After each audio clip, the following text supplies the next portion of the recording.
نوجوان بچے رات رات بھر موبائل میں کھیل کھیلتے ہیں، انسٹاگرام پر جی، فیس بک پر، یوٹیوب چینلوں پر جی، اور واٹس ایپ پر رات بھر کھیلتے ہیں، رات بھر جاگتے ہیں، اور خدا کی قسم کچھ بھی تو نفع نہیں ہے۔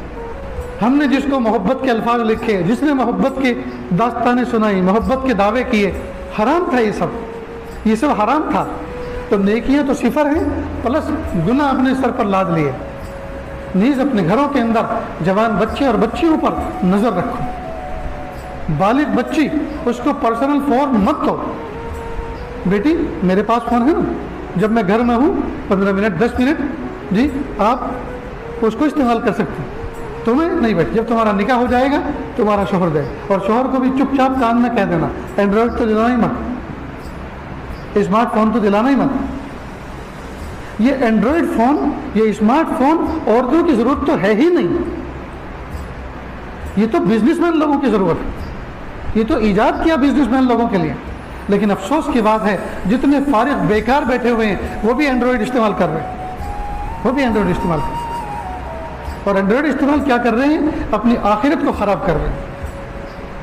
ایک ایک لمحہ قیمتی، سونے چاندی ہیرے جواہرات سے زیادہ قیمتی ایک ایک لمحہ، جس میں ہم سبحان اللہ پڑھیے، سبحان اللہ، سبحان اللہ، الحمدللہ، اللہ اکبر، جس کی بڑی بڑی فضیلت ہے حدیث کی کتابوں میں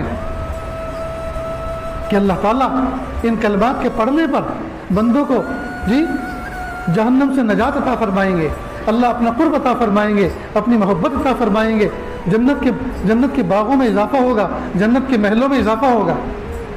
قبرستان میں جا کے پوچھو وہ کوئی سبحان اللہ پڑھ سکتے جی؟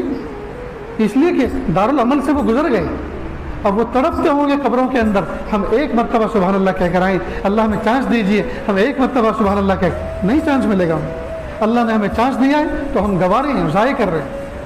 اس لیے دوستو قرآن پاک کو سینے سے لگا کے رکھو، اس کو مضبوطی سے پکڑو، ذکر و اذکار اہتمام کے ساتھ کرو، یاسین شریف کی تلاوت روزانہ کرو، سبحان اللہ، الحمدللہ، اللہ اکبر کی تسبیح پڑھو، استغفار، درود شریف تیسرے کلمے کی تسبیح پڑھو، ایک نظام بناؤ۔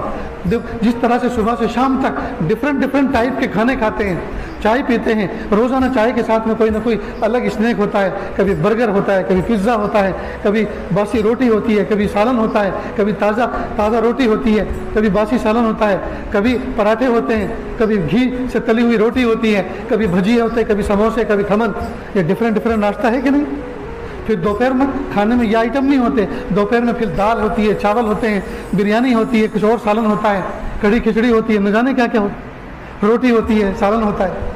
شام کو پھر دوپہر والا کھانا نہیں، پھر وہ ڈفرینٹ ٹائپ کا ہوتا ہے۔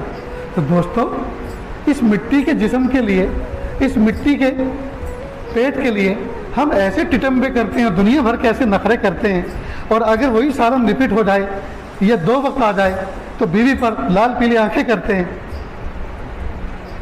ہم ڈفرینٹ ٹائپ کی نیکیاں کیوں نہیں کرتے؟ بھائی ایک تسبیح سبحان اللہ کی، ایک الحمدللہ کی، ایک اللہ اکبر کی، ایک تیسرے کلمے کی جی، ایک لا الہ الا اللہ کی، ایک درود شریف کی، ایک استغفار کی، تاکہ ڈفرینٹ ٹائپ کے ذکر میرے نام اعمال میں جمع ہو جائیں۔ کبھی تلاوت کی عبادت جی، کبھی ذکر کی عبادت، کبھی خدمت خلق کی عبادت، کبھی بھوکوں کو کھلانے کی عبادت، کبھی پیاسوں کو پلانے کی عبادت، طرح طرح کی عبادتیں ہم کیوں نہیں کرتے دوست؟